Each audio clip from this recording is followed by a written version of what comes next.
Creating a flowchart in Confluence is an effective way to visualize processes and workflows. Here's a step-by-step guide on how to do it. Edit the page. Navigate to the Confluence page where you want to add the flowchart. Click on the Edit button to enter edit mode. Insert a Draw.io diagram. In the editor toolbar, click on the plus icon. Select Draw.io diagram. If you don't see this option, you may need to install the Draw.io add-on from the Atlassian marketplace. Create the flowchart. A new Draw.io window will open. Choose a blank diagram or select a flowchart template. Use the shapes and connectors available in the left sidebar to build your flowchart. Drag and drop shapes like rectangles, diamonds, and arrows to represent different steps and decisions.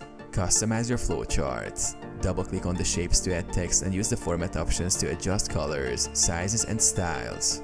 Save and insert. Once your flowchart is complete, click Save and Exit to insert it into your Confluence page. Publish. Finally, click the Publish button to save your changes and make the flowchart visible to other users.